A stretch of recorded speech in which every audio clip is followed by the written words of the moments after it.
మరణాత పరిశుద్ధ గ్రంథము నుండి వాక్యం చదువుకుందాము. 2వ రాజుల గ్రంథము 6వ అధ్యాయము 16వ వచనము 17వ వచనము. అతడు భయపడవద్దు, మన పక్షమునున్నవారు వారికంటే అధికులై ఉన్నారని చెప్పి, యెహోవా వీడు చూచునట్లు దయచేసి విని కండ్లను తెరవమని ఎలీషా ప్రార్థన చేయగా, యెహోవా ఆ పనివాని కండ్లను తెరవజేసెను. గనుక వాడు ఎలీషా చుట్టూను పర్వతము అగ్ని గుర్రముల చేత రథముల చేతను నిండియుండుట చూచెను. దేవుడు తన పరిశుద్ధ వాక్యమును దీవించును గాక. ఆమేన్. ప్రభువా, నీకు వందనములు, స్తుతులు, కృతజ్ఞతలు తండ్రి. మరొకసారి నీ పాదాల చెంతకు రావడానికి అవకాశం ఇచ్చినందుకు వందనములు తండ్రి. నాయన, దీనులు మా యోగ్యులం ప్రభా, నీ శక్తి చేత బ్రతుకుచున్నాము, నీ కృప చేత జీవిస్తూ ఉన్నాను తండ్రి. బ్రతకమని ఆజ్ఞాపించావు కాబట్టి బ్రతుకుచున్నాను తండ్రి. స్తోత్రములు. ఈ చిన్న జీవితంలో నిన్ను ప్రకటన చేయడానికి ఇచ్చిన ఈ చిన్న తరుణాన్ని బట్టి నీకు వందనాలు చెల్లిస్తూ, వాక్యం నుండి వర్తమానం మాకు అందించమని వాక్య వర్తమానికుడైన యేసునామమున అడుగుచున్నాను పరమ తండ్రి. ఆమేన్. ఆనాడు దేవుడు మోషేను పిలువగా ఆలాకించెను స్వరము. ఆనాడు దేవుడు మోషేను పిలువగా ఆలాకించెను స్వరము. ఈనాడు నీవును ఈ స్వరము వినగా, ఈనాడు నీవును ఈ స్వరము వినగా, కానాను చేరగా కదలేరవా, కానాను చేరగా కదలేరవా. యేసన్న స్వరమన్నా నీవెప్పుడైనా విన్నావా, యేసన్న స్వరమన్నా. ఆ రీతిగానే సమూయేలు వినగా ఆశీర్వాదమరసే, ఆ రీతిగానే సమూయేలు వినగా ఆశీర్వాదమరసే.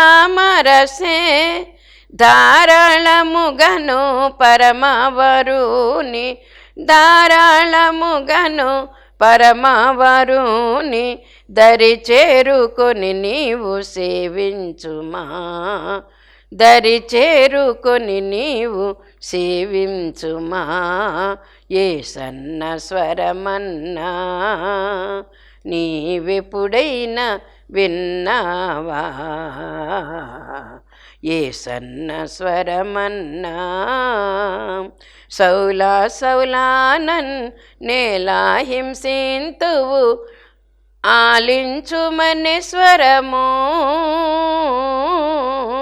సౌలా సౌలానన్ నేలా హింసింతువు ఆలించుమని స్వరము. సౌలాధిపునంత సంధించగానే, సౌలాధిపునంత సంధించగానే సద్భక్తుడై పౌలుగా మారేగా, సద్భక్తుడై పౌలుగా మారేగా. యేసన్న స్వరమన్నా స్వరమును వినగా పరమార్థ జ్ఞాని స్థిరుడైన యోహాను. స్వరమును వినగా పరమార్థ జ్ఞాని స్థిరుడైన యోహాను.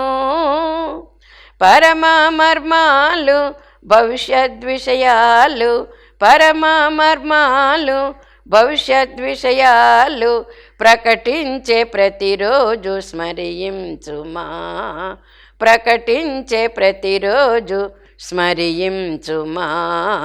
యేసన్న స్వరమన్నా నీవెప్పుడైనా విన్నావా, యేసన్న స్వరమన్నా.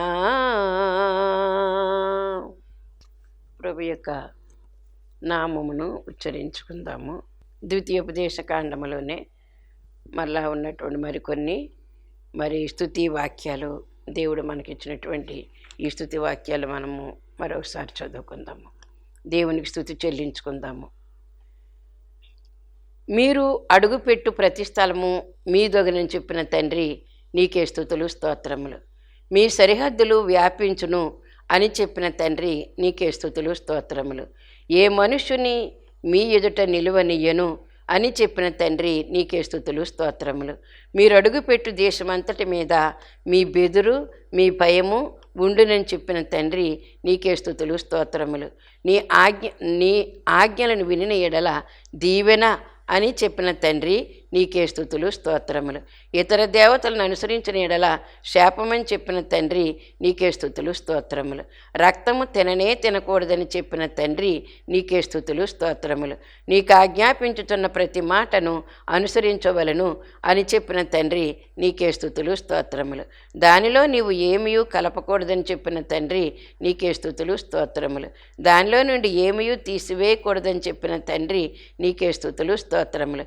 నీ మాటలు జాగ్రత్తగా వినిన ఎడల మీలో భేదలు ఉండరని చెప్పిన తండ్రి, నీకే స్తుతులు స్తోత్రములు.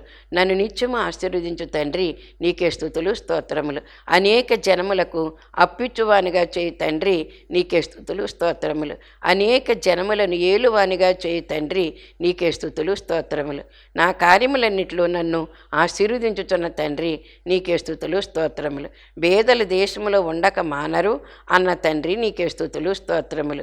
దీనులకును బేదలకును నా చెయ్యి చాపుచున్నాను అనగా నీ చెయ్యి చాపమని చెప్పిన తండ్రి, నీకే స్తుతులు స్తోత్రములు.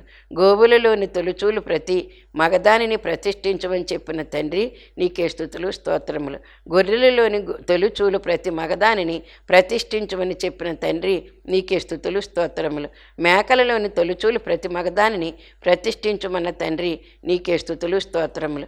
లోపమన్న దానిని అర్పించకూడదు అని చెప్పిన తండ్రి, నీకే స్తుతులు స్తోత్రములు. కుంటి దానిని అర్పించకూడదని చెప్పిన తండ్రి, నీకే స్తుతులు స్తోత్రములు. గ్రుడ్డి దానిని అర్పింపకూడదని చెప్పిన తండ్రి, నీకే స్తుతులు స్తోత్రములు. పస్కా పండుగ ఆచరించమని చెప్పిన తండ్రి, నీకే స్తుతులు స్తోత్రములు. పస్కా పండుగ యొక్క విధిని తెలిపిన తండ్రి, నీకే స్తుతులు స్తోత్రములు. ఈ స్తుతులు స్తోత్రములు యేసు నామమున అంగీకరించమని అడుగుచున్నాను పరమ తండ్రి, ఆమేన్. చదువుకున్నటువంటి వాక్యమును మనము వివరించుకుందాము. ఈ యొక్క చరిత్రలో 2వ రాజుల గ్రంథము 6వ అధ్యాయంలో మనం చూసినట్లయితే ప్రవక్తల శిష్యులు ఎలీషా దగ్గరికి వచ్చినప్పుడు అక్కడ జరిగినటువంటి గొప్ప అద్భుత కార్యము. ఈ అద్భుత కార్యము శత్రు సమూహాలు పర్వతం చుట్టూ నిండి ఉన్నారు. ప్రవక్తను హింసించడానికి, ప్రవక్తను లేకుండా చేయడానికి చేస్తున్నటువంటి రాజు యొక్క ఆ యొక్క దండులన్నీ కూడా వచ్చి, దండులంటే వారి యొక్క సైన్యం అంతా కూడా వచ్చినటువంటి పరిస్థితి. అలాంటి పరిస్థితులలో ఎలీషా అంటే ఏలియా గారి యొక్క శిష్యుడైనటువంటి ఎలీషా ప్రవక్త, ఏలియా గారు కంటే కూడా రెట్టింపు ఆశ్చర్యకార్యాలు చేసినటువంటి ఎలీషా గారు, ఈ ఎలీషా గారి టైములో ఒక రకమైనటువంటి శోధన కలిగింది. అందుకే ఇశ్రాయేల్ రాజు పక్షమున ఎవరూ లేరు, కానీ ఇశ్రాయేల్లో ఉన్న ప్రవక్త ఎలీషా మీ అంతఃపురం మందు మీరు అనుకున్న మాటలు ఇశ్రాయేల్ రాజును తెలియజేయును అనెను. అందుకే ప్రవక్తలకు వారు ఆత్మీయ దృష్టి కలిగినటువంటి వారు, దూరదృష్టి కలిగినటువంటి వారు, దేవుని సంగతులు ప్రజలకు చెప్పగలిగేటటువంటి వారు, ప్రజల యొక్క సమస్యలు దేవుని చెప్పగలిగేటటువంటి వారు ప్రవక్తలైనటువంటి వారు. ప్లస్ వక్త అనగా ముందుగానే తెలియజేసే విషయాలు, ప్రవచన రూపంగా తెలియజేసిన విషయాలు తెలియజేసినటువంటి వారు కొంతమంది ప్రవక్తలు ఉన్నారు. ఆ ప్రవక్తలలో ఏలియా గారు ఒకరు, అలాగే ఎలీషా గారు ఒకరు. కనుక ఈ దీర్ఘదర్శులు అంటారు వీరిని. దీర్ఘదర్శి అంటే ప్రవచన వాక్యాలు చెప్పేటువంటి వారని, దూరంలో ఉన్నటువంటి, అంటే మనకు తెలియని విషయాలు వారికి దేవుడు తెలియచేయగా వారు చెప్పేటువంటి మాటలు దీర్ఘదర్శులు.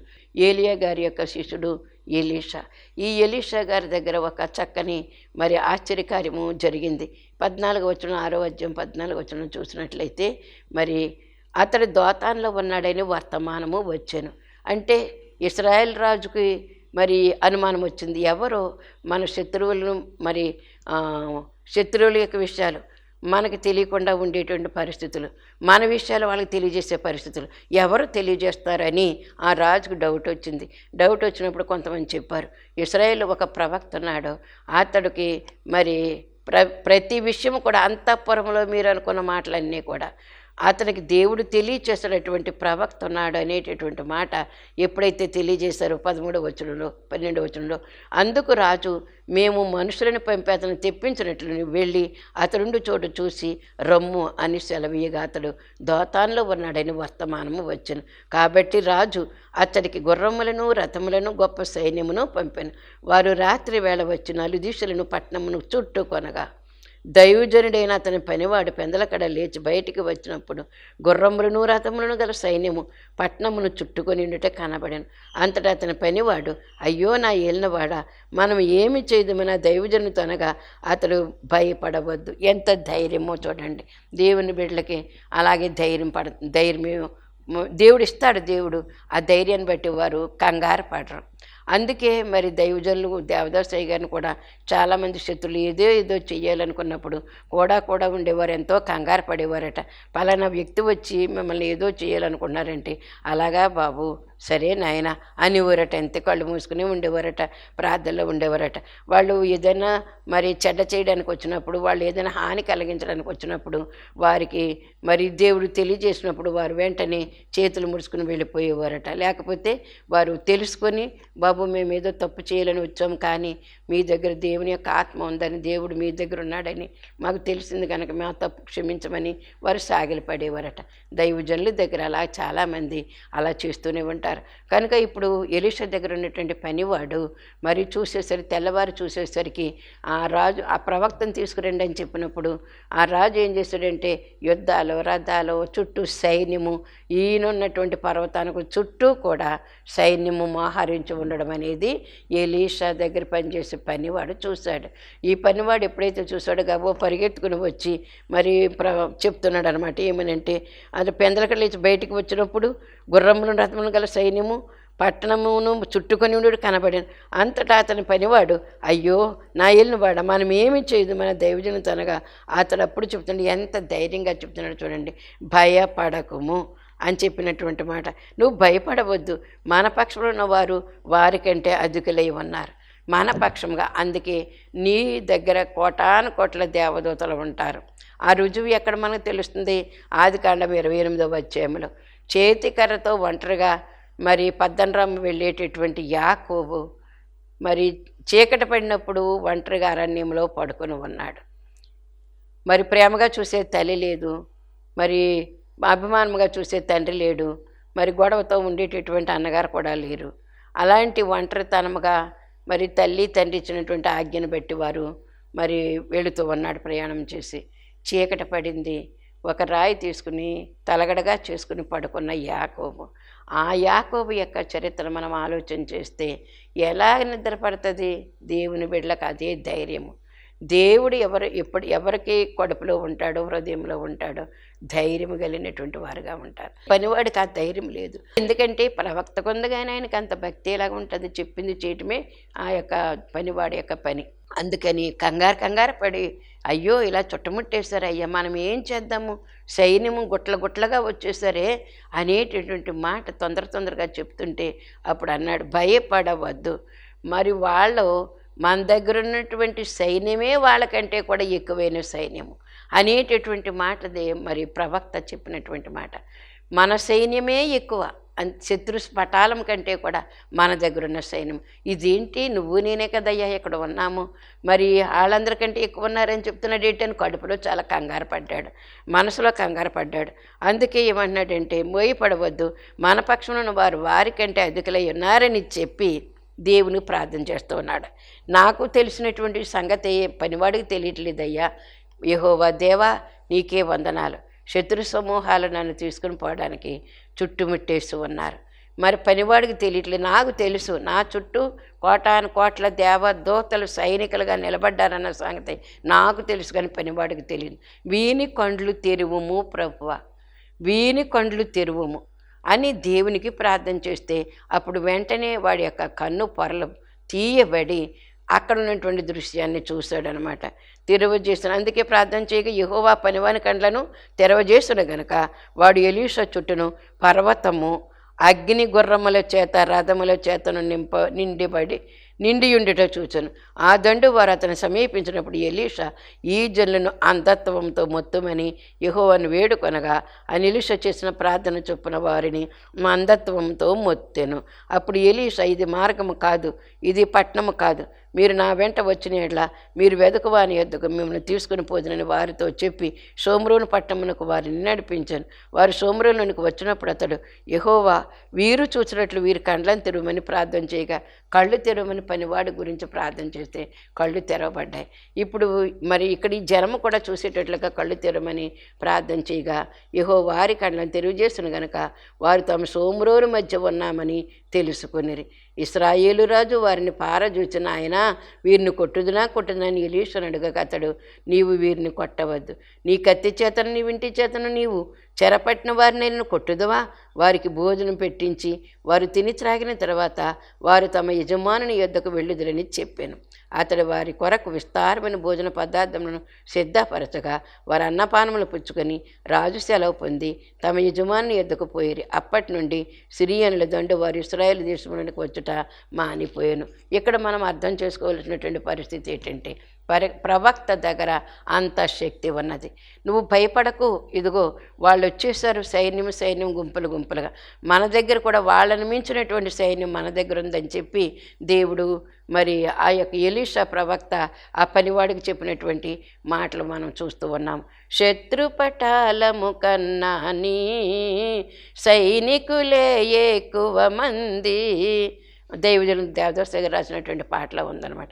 శత్రుపటాలము కన్నా నీ సైనికులే ఎక్కువ మంది, నేత్రాలు తెరువబడిన ఎలీషా, నేత్రాలు తెరువబడిన ఎలీషా, నిజ సేవకుని వలె చూతువు, నిజ సేవకుని వలె చూతువు, మనోవిచారము కూడదు నీకు, మహిమ తలంపులే కావలేను.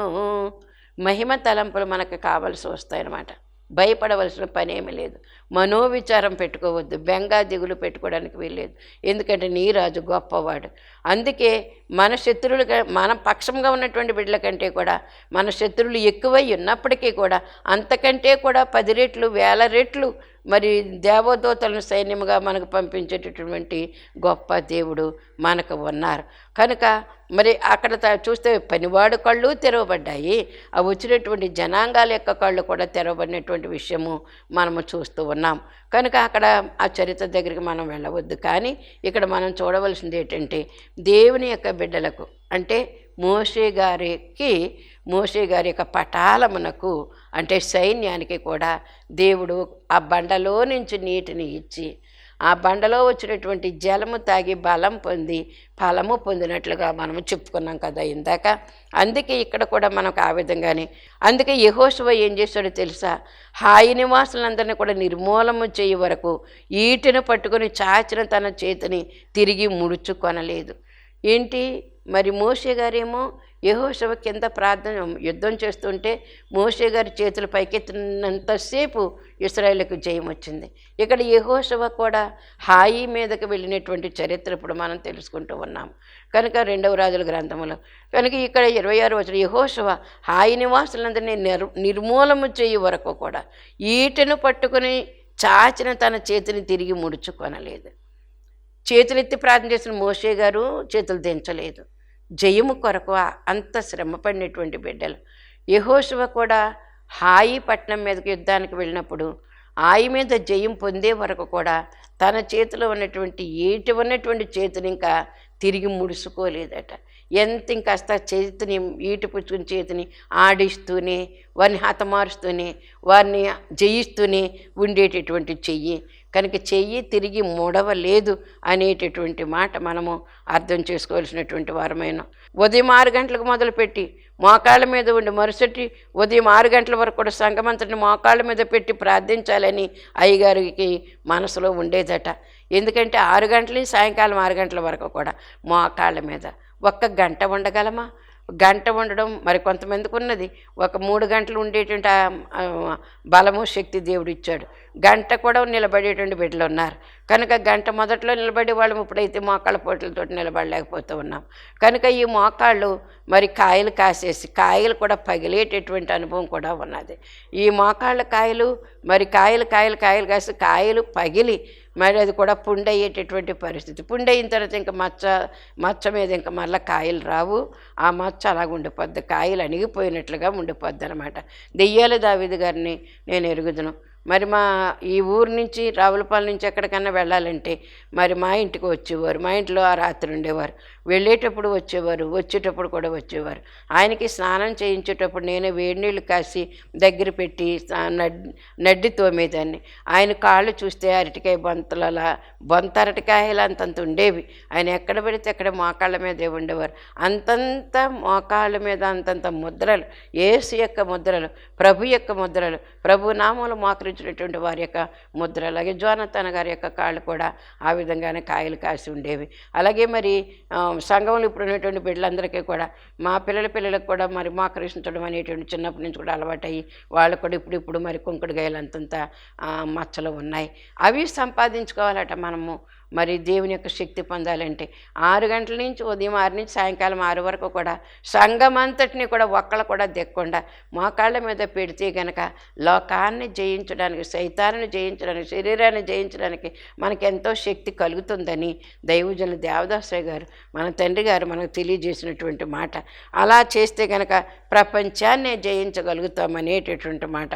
మోషే చేతులు ఎంతవరకు పట్టుకున్నారో ప్రొద్దుగురుంకే వరకు కూడా. మరి మనకైతే 1000 ఏళ్ల పాలన చివరిలో మరి ఈ స్థితి మనకి కలుగుతుంది. మనకైతే 1000 ఏళ్ల పాలన చివర ఈ లోక స్థితి అంతరిస్తుంది. 1000 ఏళ్ల తర్వాత ఈ లోకం యొక్క స్థితి లేదు. ఇంకా 1000 ఏళ్ల తర్వాత ఇంకా దేవుడే పరిపాలన చేసిన పరిస్థితి. అప్పుడు ఈ లోకానికి ప్రొద్దుగురుంకు పోవును. ఈ లోకాంతం అనేటటువంటి ఆ యొక్క ప్రొద్దుగురుంకు పోతుంది అనమాట. ఇంక ఈ లోకం, అందుకే ఇంకా ఆకాశం ఉండదు, సముద్రాలు ఉండవు. 21వ అధ్యాయం ప్రకటన గ్రంథం 21వ అధ్యాయంలో ఉన్నటువంటి మాటలు అనమాట. అందుకే ఇంకా ఈ లోకంలో ఉండేటువంటి సముద్రం ఇకను లేదు, ఇంక ఏదీ లేదు. 21వ అధ్యాయంలో ఉన్నప్పుడు మనం చదువుకుంటూ ఉంటే కనుక అది అంతరించిపోతుంది. కొత్త ఆకాశం కొత్త భూమి కలుగుతుంది. అది దేవుడు చెప్పేటటువంటి మాట. కనుక ప్రొద్దుగురింకే వరకు అంటే సంఘానికి జయము, శత్రువులకు అపజయం కలుగుతూనే ఉంటుంది. కనుక మనం ప్రార్థన ద్వారా దీన్ని జయించవలసినటువంటి వారమై ఉన్నామని దేవుడు మనకు తెలియజేస్తూ ఉన్నాడు. ఈ బండ నుంచి నీరు త్రాగవలసినటువంటి వారమైనా.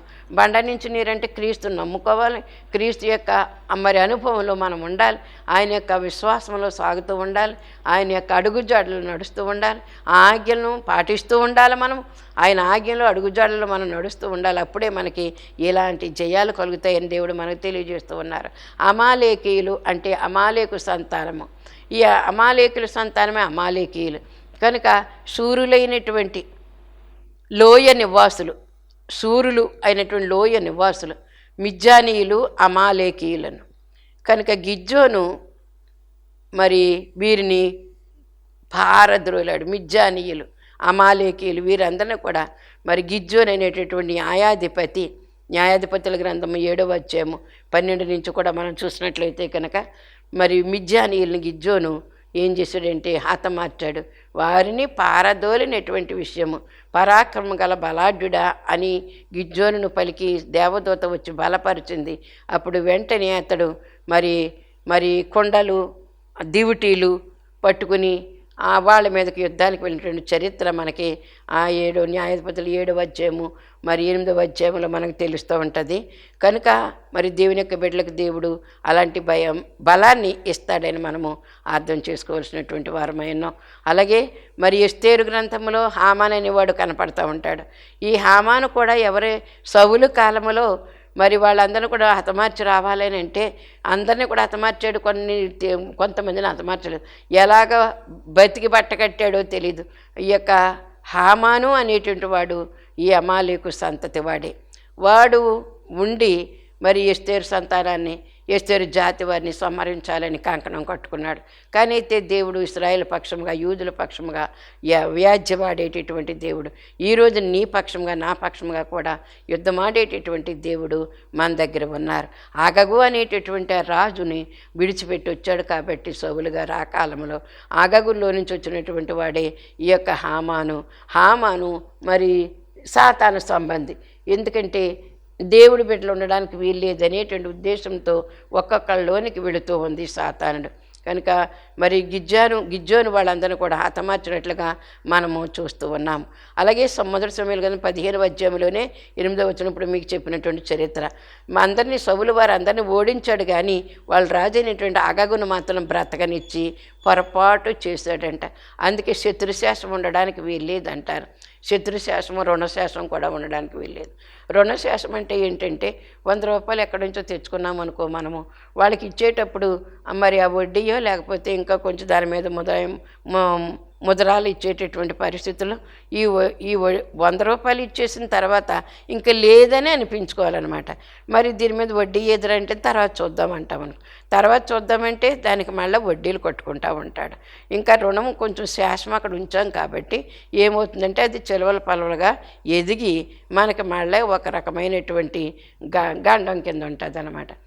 అందుకే రుణశాసము అంటే రుణం శాసనం ఉండడానికి ఇంకా అక్కడికక్కడ కట్ చేసేసుకోవాలి. నీకు నేను ఇచ్చేసానని వాడితోటి ఒక సంతకం చేయించుకోవాలి, లేకపోతే ఓ మాట అనిపించుకోవాలన్నమాట. మనం రుణశాసనం ఉండడానికి వెళ్ళలేదు. శత్రుశాసనం కూడా ఉండలేదు. అయ్యో గర్భిణీ స్త్రీ అని ఆ శత్రువుని అందరినీ కూడా హతమార్చి గర్భిణీ పాపం ఈమె అనుకుని మరి ఆమెను వదిలేసారే అనుకో, ఈ రాజు ఆ శత్రువుల దేశంలోకి వెళ్ళి అంతా జయించేశాడు.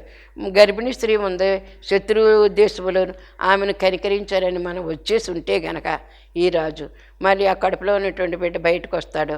చరిత్ర ఇదిరా బాబరా ఆ తల్లి ఆ కొడుక్కి చెప్తుంది. ఆ కొడుకు కంకణం కట్టుకుంటాడు. వాడి రాజ్యాన్ని కూడా నేను హతమార్చాలి, మమ్మల్ని అందరినీ ఇలాగ హతమార్చాడా అని శత్రువు అయిపోయి అతను ఏం చేస్తాడంటే యుద్ధానికి కాలు దూతాడు, యుద్ధానికి వస్తాడు, యుద్ధం చేస్తాడు. అప్పుడు అయ్యో పాపం పర్వాలేదు అనుకుని మనం వదిలేస్తే కనుక, చిన్నపిల్లలని వదిలేయకూడదు, గర్భిణీ స్త్రీని వదిలేయకూడదు. శత్రువులే కనుక శత్రువుని హతమార్చవలసినటువంటి వారమైన అది సైతాన్ విషయంలో మనము మరి ఛాలెంజ్గా తీసుకుని సైతాన్ లక్షణాలు ఏవి కూడా మన దగ్గర ఉండడానికి వీల్లేదు. ప్రభువా నీకు వందనములు, స్తుతులు, కృతజ్ఞతలు. బండ నుంచి వచ్చినటువంటి జలము త్రాగినటువంటి బిడ్డల బలం పొందారు. ఆ బలం పొందినటువంటి వారికి ఎన్నో జయాలు ఇచ్చావు తండ్రి. అవే ప్రతిఫలాలు నాయన.